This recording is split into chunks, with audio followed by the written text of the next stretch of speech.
కాకినాడ జిల్లా జగ్గంపేటలో రాజకీయ సెగ. నెహ్రూ వ్యాఖ్యలకు తోట కౌంటర్.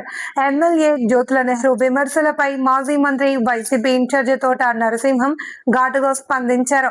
డ్రైవర్స్ కాలనీ విషయంలో తాను ప్రజలను తప్పుదోవ పట్టిస్తున్నానన్న ఆరోపణలను తోసిపుచ్చారు. మీ పార్టీలో నిజమైన నిరుపేదలు ఉంటే వారికే స్థలాలు ఇవ్వండి, కానీ మీ పార్టీలో అంతటి నిరుపేదలు లేరని మాకు తెలుసు అంటూ ఎద్దేవా చేశారు. ఈ సవాళ్లతో జగ్గంపేట నియోజకవర్గంలో రాజకీయ వాతావరణం ఒక్కసారిగా. అందరికీ నమస్కారం. ఈరోజు జగ్గంపేట నియోజకవర్గానికి సంబంధించి వైఎస్ఆర్ కాంగ్రెస్ పార్టీ పరంగా మరి ఇక్కడ పత్రికా సమావేశం పెట్టడానికి ముఖ్య ఉద్దేశం, జగ్గంపేటలో గత వారం 10 రోజులుగా మనం చూస్తూ ఉన్నాం. ఒక డ్రైవర్స్ కాలనీ అనేటువంటి పేరిట ఏదైతే స్థలాల విషయం ఉందో, మరి ఇక్కడ ఒక రకమైనటువంటి ఆందోళన కార్యక్రమం జరుగుతూ ఉన్నాయి గత 10 రోజులు, వారం రోజులుగా. ఈ డ్రైవర్స్ కాలనీ అన్నది గతంలో మరి 2010-11లో నేను అప్పట్లో రాష్ట్ర మంత్రిగా ఉన్న సందర్భంలో ఇవ్వడం జరిగింది. దాని మీద ఇటీవల అప్పటి నుంచి ఆ స్థలాలు అలా ఉన్నాయి. దాని మీద ఇటీవల మరి మన నియోజకవర్గానికి సంబంధించినటువంటి తెలుగుదేశం నాయకులు దీని మీద ఒక రకమైనటువంటి తప్పుడు విధానాలతోటి వెళ్తున్న పరిస్థితి కనిపిస్తూ ఉంది. అదేదో నేనంటున్న మాట కాదు. అక్కడ ఉన్నటువంటి ఎవరైతే లబ్ధిదారులు ఉన్నారో, నిరుపేదలుగా ఉన్నటువంటి పట్టాదారులు ఎవరైతే ఉన్నారో వారందరి యొక్క ఆందోళన. నేనేదో రాజకీయంగా అదేదో వారు కుట్ర చేస్తున్నటువంటి మాట కాదు. అక్కడ ఉన్నటువంటి మీరు కూడా వ్యక్తిగతంగా అక్కడ సర్వే చేసుకోవచ్చు. అక్కడ ఉన్నటువంటి ప్రతి ఒక్క లబ్ధిదారుడు కూడా దీని మీద చాలా ఆందోళన చేస్తూ నా దగ్గరికి రాకముందే వారు ఎవరికి వారు మరి మీడియాలో కూడా మాట్లాడడం కూడా జరిగింది. అక్కడ ఉన్నటువంటి లబ్ధిదారులు కానీ ఇతర పెద్దలు కానీ వారందరూ చెప్పింది అదే మాట. నేనేదో వారి మీద వ్యక్తిగతంగా అనేటువంటి మాట కాదు. ఆ రకంగా దీని మీద చాలా ఆందోళన పడ్డారు పాపం. అది కూడా వారికి తెలిసినటువంటి సమాచారం కానీ అక్కడ జరిగినటువంటి పరిస్థితి చూసుకుంటే ఆ స్థలాలన్నీ కూడా రద్దు చేసి కొంతమందికి తెలుగుదేశం పార్టీకి సంబంధించినటువంటి కానీ వారికి సంబంధించిన ముఖ్య అనుచరులకు కానీ వారి కార్యకర్తలకు కానీ ఇవ్వాలనేటువంటి ప్రయత్నం జరుగుతుందన్నది మరి గత వారం 10 రోజులుగా ఇక్కడ జరుగుతూ ఉంది జగ్గంపేటలో. అక్కడ లబ్ధిదారులు కూడా అదే విషయాన్ని పదే చెప్పడం కూడా జరుగుతూ ఉంది. దీని మీద స్థానికంగా ఉన్నటువంటి నాయకులను కూడా కలుసుకోవడం కూడా జరిగింది. వారు నిక్కచ్చిగా చెప్పారు, మీ ఆ పట్టాలుండు అన్నీ కూడా రద్దు అయిపోతాయి, మీకు వాటి జోలికి వెళ్ళాల్సిన పని లేదు అని నిక్కచ్చిగా చెప్పారని ఆ లబ్ధిదారులే మాకు చెప్పడం కూడా జరిగింది. వారందరూ కూడా ఈ జరిగిన ఒక 5-6 రోజుల తర్వాత నా దగ్గరికి వచ్చారు, మా ఊరు వచ్చారు. ఈ లబ్ధిదారు దాదాపుగా 50-60 మంది వచ్చారు, మహిళలు కానీ ఇతర లబ్ధిదారులు అందరూ వచ్చి జరిగిన సంఘటన చెప్పారు. అప్పటి వరకు కూడా నాకు ఈ సంఘటన మీద నేను కూడా దృష్టి పెట్టలేదు. నా దగ్గరికి ఎవరు కూడా తీసుకురాలేదు. తెలుస్తూ ఉందంటే నేను మీడియాలో చూడడం కానీ వాట్సాప్లో చూడడం కానీ మన వాళ్ళు చెప్పడం కానీ జరుగుతూ ఉంది. ఆ సందర్భంగా తెలిసింది తప్ప ప్రత్యక్షంగా నా దృష్టిలోకి అక్కడ జరుగుతున్న విషయం కూడా స్థానికులు మరి ముఖ్యంగా లబ్ధిదారులు కానీ ఎవరు తీసుకురాలేదు. తర్వాత వారందరూ కూడా నా దగ్గరికి వచ్చారు, మా ఊరు వచ్చారు, ఒక 50-60 మంది వచ్చి జరిగిన సంఘటన అంతా కూడా రోజు ఏం జరుగుతుంది అన్నది కూడా క్షుణ్ణంగా చెప్పారు వారు. మరి గతంలో మరి నేను దాని మీద ఇచ్చాను కాబట్టి దాన్ని కూడా బాధ్యతగా తీసుకుని ఇక్కడ నిరుపేదలకు మన అండగా ఉండాలి, జగ్గంపేట నియోజకవర్గ వైఎస్ఆర్ కాంగ్రెస్ పార్టీ వారికి అండగా ఉంటుంది అన్న ఉద్దేశంతో వారికి హామీ ఇచ్చి ఈ విషయమే మరి అధికారికంగా మనం ముందుకెళ్ళాలి అన్న ఉద్దేశంతో మరి అధికార పార్టీ వారు చేస్తున్న కార్యక్రమం కాబట్టి మన అధికారికంగానే వెళ్ళాలన్న ఉద్దేశంతో మరి కలెక్టర్ గారి 2 బిట్లకే ఉంది. ఇది 4 ఎకరాల 72 సెంట్లు ఒక బిట్ ఉంటే మధ్య తర్వాత కాలువ వచ్చింది, కాలువ అవతల దాదాపుగా 2 ఎకరాల చిల్లర అంతా ఉంది. అది కొంతమందికి 30 మంది అంతమంది ఉన్నారు. ఆ రకంగా ఉన్నటువంటి పరిస్థితి అది.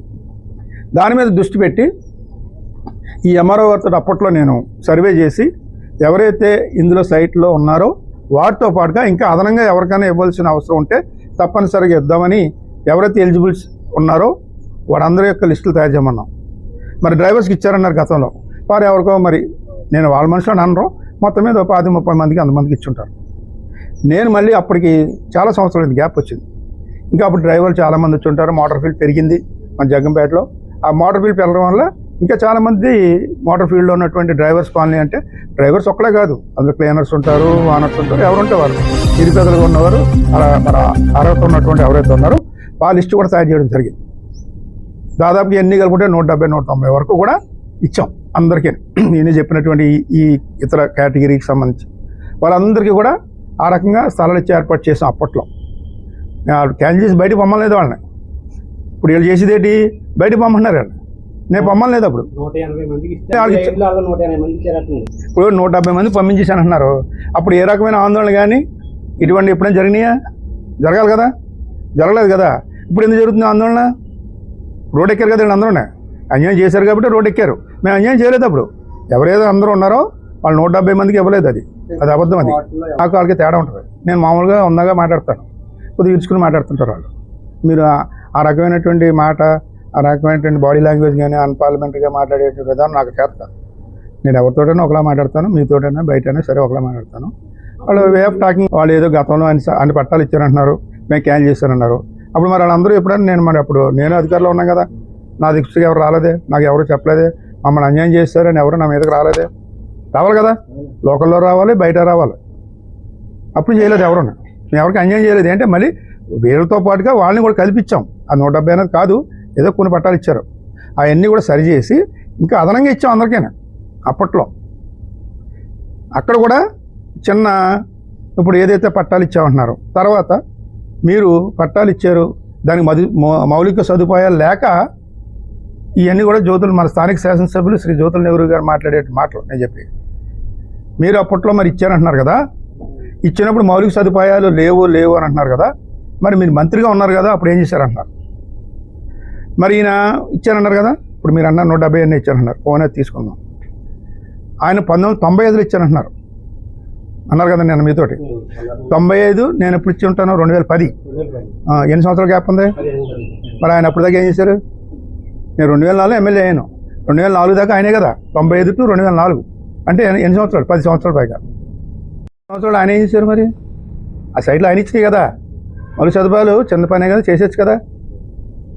ఇప్పుడు నన్ను అనడం కాదు, మరి ఆయన ఏం చేశారు? నాకు కొద్దిగా రీజన్ ఉంటుంది. ఏం చేద్దంటే నేను 10 తర్వాత 11లో ఇచ్చాను నేను. మీకు మన రాష్ట్రం చూశారు అప్పట్లో 12 తర్వాత సమైక్యాంధ్ర ఉద్యమం జరుగుతూ ఉంది. అల్లకల్లో కొంత రాష్ట్రం అంతా కూడా, గవర్నమెంట్ కూడా ఎవరు పనిచేసే పరిస్థితి లేదు. ఆ రకంగా దివంగత రాజశేఖర రెడ్డి గారు చనిపోయారు. ఎన్ని రకరకాల ఇబ్బందులు వచ్చినాయి ఆ రాష్ట్రంలో. ఈ సమైక్యాంధ్ర ఉద్యమం వల్ల ప్రభుత్వ యంత్రాంగం కానీ ఇతర కానీ ఎవరు కూడా పనిచేసే పరిస్థితి లేదు. అందరూ రోడ్డు ఎక్కే తిరిగాం, అధికారులతో సహా తిరిగారు. లాక్డౌన్ అన్ని రకాలుగా జరిగింది అప్పట్లో, మనందరికీ తెలిసిందే. ఆ రకంగా కొద్దిగా ఉంది తప్ప ఇంకో రకమే కదా కాదు. మరి ఈయన 95లో ఇచ్చినప్పుడు 2010 వరకు ఏం చేశారు? 2010 వదిలేండి, పోనీ 2004 వరకు ఏం చేశారు? 2004 నుంచి నేను ఎమ్మెల్యే అయినా వదిలేండి. మరి ఆ రకంగా మరి ఆయన ఏం చేశారు? 95 నుంచి 95 అని ఈయన అంటున్నారు. తర్వాత నిన్న ఆయన కుమారుడు జ్యోతుల నవీన్ కుమార్ గారు జిల్లా తెలుగుదేశం, కాకినాడ జిల్లా తెలుగుదేశం పార్టీ అధ్యక్షుడు, ఆయన కాకినాడలో మాట్లాడుతూ 2001లో జ్యోతుల నెహ్రూ గారు ఇచ్చారంటున్నారు. ఈయన మాట చెప్తున్నాడు, ఆయన మాట చెప్తున్నాడు. తండ్రి కొడుకుల దగ్గర తేడా వస్తుంది మాట, అంతే కదండి. 95 అని ఆయన అన్నాడు, పెద్ద ఆయన ఇచ్చాడు కాబట్టి. ఈయన ఏమన్నాడు, చిన్న ఆయన 2001 అంటున్నాడు. అక్కడే క్లారిఫికేషన్ తేడా ఉంది. అంటే మాటకి పొంతలు లేదు.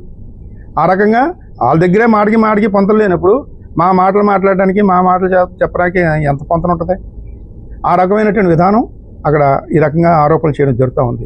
ఇప్పుడు జగ్గంపేట డ్రైవర్స్ కాలనీ కాదు, జగ్గంపేటలో చాలా సైట్లు ఇచ్చుంటారు కదా. ఆ సైట్లన్నీ కూడా సక్రమంగా ఇచ్చారా? ఎంతమందికి ఇచ్చారు? ఎంతమంది లబ్ధిదారులు ఉన్నారు?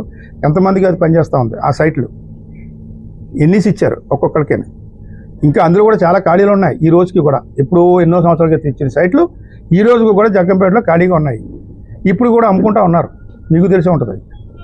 ఆ రకమైనటువంటి విధానం కొనసాగుతూ ఉంది జగ్గంపేటలో. ఈరోజు వీళ్ళకి ఏమైనా న్యాయం చేయాలని చేయాలి తప్ప వారు ఆ తప్పును కప్పుచ్చుకోవడానికి రకరకాలైన అబద్ధాలు ఆడడం అన్న సరైన విధానం కాదు. ఇంకా అనేక మాటలు మాట్లాడుతూ ఉన్నారు. ఇది గతంలో నేను అలాగే ఇచ్చాను, మీరు అలాగే ఇవ్వచ్చు కదా, ఇవన్నీ నేను ఇచ్చిన తర్వాత పదే చెప్తున్నాను. నేను గతంలో వాళ్ళు ఎవరైతే ఉన్నారో వారందరినీ కూడా సరిచేసి ఇచ్చే విధానంతో మిగతా వాళ్ళకి ఇవ్వాలంటే అందులో ల్యాండ్ సర్వే చేయాలి కదా. అక్కడ సర్వే చేయించాం, అప్పుడు ల్యాండ్ పుల్ల లేదు అక్కడ. అప్పుడు ఇన్ని కాలనీలు లేవు, అన్ని లేఅవుట్లు లేవు, ఏమీ లేవు. ఆ రకమైనటువంటి పరిస్థితి అప్పట్లో ఉన్నది. మరి ఆ రకంగా ఈరోజు వారు చేసే విధానం, మాట్లాడే విధానం ఆ రకంగా కొనసాగుతోంది. తప్పనిసరిగా ఈరోజు ఎవరైతే అడుగుతున్నారో వాళ్ళందరికీ ఇస్తూ ఉన్నారు. ఇవ్వండి, అడుగుదానికి ఇవ్వండి. ఎవరో రియల్ ఎస్టేట్లకి ఎవరికి ఇవ్వలేదు, ఎవరు కాదు. వాళ్ళందరూ చిన్న డ్రైవర్స్ ఇచ్చారంటున్నారు, వాళ్ళందరూ ఏమైనా రియల్ ఎస్టేట్ వాళ్ళ, లేకపోతే ఆశా వర్కులు ఇచ్చేవాళ్ళు అందరూ రియల్ ఎస్టేట్ వాళ్ళ, లేకపోతే అంగన్వాడీ వాళ్ళు ఎవరైనా 1-2 ఉంటే ఇచ్చి ఉంటాం వాళ్ళ రియల్ ఎస్టేట్ వాళ్ళ, ఇజ్రాయల్ అన్న వాళ్ళకి ఇచ్చాం ట్రాన్స్జెండర్స్ అని. మరి సోమవారం రోజున కలెక్టర్ గారి అపాయింట్మెంట్ కూడా ఆ రోజు జరిగింది. కానీ కలెక్టర్ గారు ఆ రోజు మరి జిల్లా ఇన్ఛార్జ్ మంత్రి గారు రావడం, వారి యొక్క రివ్యూ మీటింగ్స్ ఉండడంతో కలెక్టర్ గారు కూడా సహజంగా ఆయనతో ఉంటారు కాబట్టి ఆ రోజు కుదరలేదు. ఆయన మంగళవారం రమ్మని కోరడం జరిగింది. ఆ రోజు మంగళవారం ఉదయం వెళ్ళాం, 10:30కి వెళ్ళాం. ఇక్కడ జగ్గంపేట నుంచి కూడా దాదాపుగా 150 మంది వరకు కూడా ఈ లబ్ధిదారులు అందరూ కూడా వచ్చారు. మా ముఖ్య నాయకులు అందరూ కూడా వచ్చారు. ఆ రోజు కలెక్టర్ గారు వచ్చారు. 11 గంటలకి వచ్చిన వెంటనే మేము పైకి వెళ్ళి కలెక్టర్ గారికి ఒక విజ్ఞాపన పత్రం ఇచ్చాం లబ్ధిదారుల సమక్షంలో. నేను ఇచ్చాను, స్వయంగా ఇచ్చి ఆ వివరాలన్నీ కూడా ఆయన చెప్పడం జరిగింది. ఆయనకు కూడా తెలియదు, నాకు ఇప్పటి వరకు ఈ విషయం తెలియదని కూడా చెప్పారు మాతోటి. తప్పనిసరిగా దీని మీద నేను సర్వే చేసి ఎంక్వైరీ చేసి తప్పనిసరిగా ఈ లబ్ధిదారులు ఎవరైతే ఉన్నారో వారికి న్యాయం జరిగేలాగా చేస్తారని కూడా హామీ ఇచ్చారు ఆయన. తర్వాత సహజంగా కిందకు వచ్చిన తర్వాత ప్రెస్ సోదరులతోటి ఇదే విషయం నేను మాట్లాడడం కూడా జరిగింది. ఇక్కడ జరుగుతున్న విషయాలు గతంలో ఏ రకంగా జరిగిందన్నది ఇప్పుడు అవన్నీ కూడా మీకు కూడా చెప్పడం జరుగుతుంది. ఆ రకంగా వారందరికీ కూడా నేను వివరించడం జరిగింది, అన్ని మీడియా వారికి కూడా. అక్కడ కాకినాడ కలెక్టర్ ఆఫీస్లో అయ్యింది. తర్వాత ఆ లబ్ధిదారులందరూ ఎవరి స్థానాలకు వాళ్ళు వెళ్ళిపోయారు. తర్వాత అదే రోజు ఈవినింగ్ మధ్యాహ్నం నేను 5 గంటలకు వస్తానని చెప్పాను వారితోటి. అలాగే 5-5:30 కల్లా నేను స్థలానికి వెళ్ళడం జరిగింది కాకినాడ నుంచి వచ్చి. ఆ స్థలం దగ్గర కూడా లబ్ధిదారులు అందరూ ఉన్నారు. అక్కడ కూడా మనం కొద్దిగా మంది మీడియా సోదరులు ఉంటే వారితో కూడా మాట్లాడడం జరిగింది. అక్కడ జరిగిన సంఘటన కూడా నేను ఆ స్థలం, అక్కడ ఉన్నటువంటి పరిస్థితులు కూడా అన్ని పరిశీలించడం జరిగింది. కొంతమంది బిల్డింగ్లు కూడా కనపడ్డాయి అక్కడ. ఎవరైనంటే పలానా డ్రైవర్లు కట్టుకున్నారని దాదాపు 10-15 దాకా ఉన్నాయి అక్కడెక్కడ. ఆ రకంగా కట్టుకున్నారు. అది ఆ రకంగా ఉన్నటువంటి నేపథ్యంలో మరి దీని మీద తప్పనిసరిగా మేము అందరూ ఉంటాం, ముందు ఉంటాం. మరి నియోజకవర్గానికి సంబంధించి వైఎస్ఆర్ కాంగ్రెస్ పార్టీ మీ అండగా ఉంటుందని నేను అప్పుడు కూడా మేము వారికి భరోసా ఇచ్చాం. తప్పనిసరిగా ఉంటామని కూడా హామీ ఇవ్వడం జరిగింది. మరి గతంలో కూడా గత 2 సంవత్సరాల క్రితం ఇదే స్థలం మీద అప్పట్లో వారి ఇల్లు కట్టుకోపోవడానికి కారణం ఏంటని మరి పరిశీలిస్తే వారికి అక్కడ సదుపాయాలు లేకపోవడం, మరి కరెంటు కానీ నీటి సదుపాయాలు లేకపోవడంతో కరెంటు పెట్టుకుంటామని అడిగితే నేను అప్పట్లో ఇక్కడ అప్పుడు ఉన్నటువంటి పరిస్థితుల్లో నేను అధికారులతో మాట్లాడి, విద్యుత్ శాఖ అధికారులు డిఈ గారు వాళ్ళతో మాట్లాడి వారికి ఈ రకమైన ట్రాన్స్ఫార్మర్ ఇప్పించమని కోరడం జరిగింది. దానికి సంబంధించి ఎస్టిమేషన్ అది వేసి ఈ లబ్ధిదారులు అందరికీ ఇచ్చారు. వీరందరూ కూడా దానికి సంబంధించిన ట్రాన్స్ఫార్మర్కి వాటికి ఖర్చు అవుతుంది కాబట్టి వారే ఒక్కొక్క 5,000 ఎంతో వేసుకుని ఇచ్చుకున్నారని నాకు తెలిసింది. ఆ రకంగా ట్రాన్స్ఫార్మర్ వేశారు, కరెంటు లైట్లు అన్నీ వచ్చినాయి. కానీ బోరు మోటార్లు వేసుకోవడానికి అది నిధులు సరిపోవడం అలా వదిలేశారు. తర్వాత అప్పటి నుంచి 2 సంవత్సరాలుగా దాని మీద ఏ దృష్టి పెట్టలేదు. ఆ లబ్ధిదారులే అక్కడ ఉండడం, తెరవడం, చేయడం జరుగుతూ ఉంది. కానీ ఇటీవల ఈ ఏదైతే మన నియోజకవర్గానికి సంబంధించిన నాయకులు, తెలుగుదేశం పార్టీ నాయకులు ఈ స్థలాలన్నీ కూడా ఏదైతే ఈ పట్టాలు ఇచ్చామో, నేను అప్పట్లో దాదాపుగా ఈ పెద్ద ఆయన నెహ్రూ గారు ఎమ్మెల్యే గారు మాట్లాడుతూ నీకు అవగాహన లేదు ప్రతిసారి అంటుంటారు లేడు ఆయన. మరి తెలివైనడమ్మా, నేను ఐపీఎస్ చదువుకుంటారో, నేను అంత చదువుకోలేదు. ప్రతిదానికి మీకు నీ మీద ఆహ్వానం లేదు, నీకు దాని మీద ఆహ్వానం లేదు అంటుంటారు. అక్కడే తెలిసిపోతుంది ఆయనకు లేదు అన్నట్టుగా. లేని వాళ్ళే అలాంటి మాటలు కప్పించుకుని మాట్లాడుతుంటారు బయట గంభీరంగా. మేము ఉన్నవాళ్ళని బయటకు మాట్లాడడం. నేను 17 సంవత్సరాలు ప్రభుత్వ ఉద్యోగం చేసినాను. నేను పార్లమెంట్ మెంబర్ చేశాను. ఇండియాలో చాలా రాష్ట్రాలు తిరిగినాను. నేను ఏ రాష్ట్రంలో ఏ పరిస్థితి అనేది క్షుణ్ణంగా పరిశీలించుకోండి. నేను ఆ రకంగా ఉన్నటువంటి నేను అదేదో గొప్పలు చెప్పుకుని జరిగే కార్యక్రమం కాదు. ప్రతిసారి నీకేం తెలీదు, నీకు ఆహ్వానం రాయించాం, నీకు సరైన ఆహ్వానం లేదు, ఆ మాట్లాడేది పెద్ద గొప్ప ఏం కాదు. నేను అన్నా ఆయనకు ఉండే విధానం ఆయనకు ఉండొచ్చు, నాకు ఉండే విధానం నాకు ఉండొచ్చు. మరి వాళ్ళ అబ్బాయి పాపం గవర్నమెంట్ పెద్దలు చాలా విజ్ఞులు, మంత్రి చేశారు ఆయన అంటున్నాడు పాపం అక్కడ కొడుకు. ఈయనమ్మో నేను ఏదన్నా ఈయన అంటున్నాడు. మరి ఆ రకమైనటువంటి విధానంతో మాట్లాడడం సరైన విధానం కాదు. వాళ్ళకి ఉండి ఉంటే ఉండొచ్చు, వాళ్ళకి ఆస్తులు ఉండొచ్చు, సంపాదించుకోవచ్చు, లేకపోతే ఏదైనా ఉండొచ్చు, మాకు వేరే విషయం. ఈ జగ్గంపేట నియోజకవర్గంలో గతంలో నేను అప్పుడే 2004 నుంచి ఉన్నాను. ఎప్పుడైనా నా మీద చిన్న ఆరోపణ కానీ ఏదైనా జరిగిందో ఎప్పుడైనా ఉందా? మరి వీళ్ళ మీద అనేక ఆరోపణలు చేస్తూ ఉన్నారు, నిరూపించుకోవాలి వాటిని. ఇప్పుడు మన పార్ట్నర్షిప్ చూసి అందరు గారు ఇచ్చారు 200 కోట్లు అంటున్నారు, 300 కోట్లు. ఆ ఫిగర్ చూస్తానే భయం వేసింది. మరి బాబా ఆయన ఎక్కడి నుంచి క్యాలిక్యులేట్ చేసి తీసుకొచ్చారు, దానికి సమాధానం చెప్పాలి కదా. ఆయన ఏదో చిన్నప్పుడు ఎమ్మెల్యేగా పోటీ చేశాడు, ఓడిపోయాడు. ఒకసారి జనసేన తరఫున పోటీ చేశాడు, ఓడిపోయాడు. కాదంటున్నారు, ఏదో ఆరోపణ చేశాడు ఆయన. ఆ రకంగా వీళ్ళు చేసుకుని ఈ రకమైనటువంటి ఆరోపణలు చేయించుకుంటూ ఈరోజు ఈ రకమైనటువంటి మరి లేని విషయాల్ని ఉన్నట్టుగా అబద్ధాలాడే కార్యక్రమం చేయడం అనేది సరైన విధానం కాదు. ఏదో వారి మీద ఉన్నటువంటి మాటలని పక్క వాళ్ళ మీద తోసేద్దాం అనుకునేటువంటి విధానం కరెక్ట్ కాదు. అలాగే మొన్న కూడా మాట్లాడుతూ చంద్రబాబు నాయుడు నక్కపల్లి దగ్గరకు వచ్చి అంటే ఈ జగ్గంపేట సైట్ల ద్వారంగా అలా పెడితే మరి నక్కపల్లి దగ్గర మొన్న దాని మీద కూడా వీళ్ళు ఏదో దాన్ని కూడా క్యాష్ చేసుకోవాలండి. ఇది జరిగిన వాస్తవం, అది ప్రజలు తెలియాలండి. మీకు వాళ్ళు ఏదో మాట్లాడుకుంటారు, మాకు దానికి సంబంధం లేదు. కానీ వాస్తవతే మాత్రం జగన్మోహన్ రెడ్డి గారు మరి 2022లో దావోస్లోనే దీని మీద ఎంఓయూ చేసుకున్నటువంటిది ఆ స్టీల్ ప్లాంట్ సంబంధించి. మరి నిన్న నవీన్ గారు కూడా మాట్లాడుతూ మేము డిగ్రీ చదువుకున్నటువంటి పిల్లలకు కానీ ఎంటెక్ చదువుకున్న పిల్లలకు కానీ ఆ రకంగా చేస్తే ఈ రకంగా ఏదో చేశారు, ఉద్యోగ అవకాశాలు కల్పించేస్తే ప్రభుత్వం అది ఇది. మరి కల్పించడం అంటే నిరుద్యోగులకి 3,000 ఇస్తామన్నారు. ఇప్పటి వరకు గతి లేదు. ఈ రకమైనటువంటి మాట్లాడి ప్రజలు తప్పుదో పట్టించేలా చేయడం అనేది కరెక్ట్ కాదు. మరి ఏదైనా ఈరోజు మరి జగ్గంపేట పరంగా తీసుకుంటే మరి ఈ యొక్క మనం మరి ఆ డ్రైవర్స్ కాలనీ పరంగా ఇప్పటికైనా మీరు ఇవన్నీ విరమించుకుని ఎవరైతే నిరుపేదలుగా ఉన్నవారు ఎవరైతే ఉన్నారో ఆందోళన పడుతూ ఉన్నారో వారికి న్యాయం జరిగేలాగా, అంతేగాని మీకు సంబంధించినటువంటి వారి కోసమని సపరేట్గా దీన్ని పట్టాల రూపంలో తయారు చేసి ఇచ్చుకోవడం అనేది కరెక్ట్ కాదు. వైఎస్ఆర్ కాంగ్రెస్ పార్టీలో ఎవరో రియల్ ఎస్టేట్ చేసేస్తారు అని చెప్పడం అనేది కరెక్ట్ కూడా కాదు. ఎవరు రియల్ ఎస్టేట్ చేసే వాళ్ళు ఎవరు కూడా లేరు ఇక్కడ. ఎవరు వ్యాపారం ఉంటే వాళ్ళు చేసుకుంటారు, పార్టీలతో సంబంధం ఉండదు అది. మరి ఆ రకంగా మరి గతంలో కూడా ఆయన వైఎస్ఆర్ పార్టీ ఎమ్మెల్యేగానే చేశారు ఇక్కడ ఈ నియోజకవర్గం నుంచి నెగ్గి 2 సంవత్సరాలు ఎంత ఉన్నారు, తర్వాత వచ్చారనుకోండి. ఆ రకంగా మరి గతంలో కూడా ఉన్నటువంటి పరిస్థితి కాబట్టి అవన్నీ మాట్లాడుకోదలుచుకోలేదు.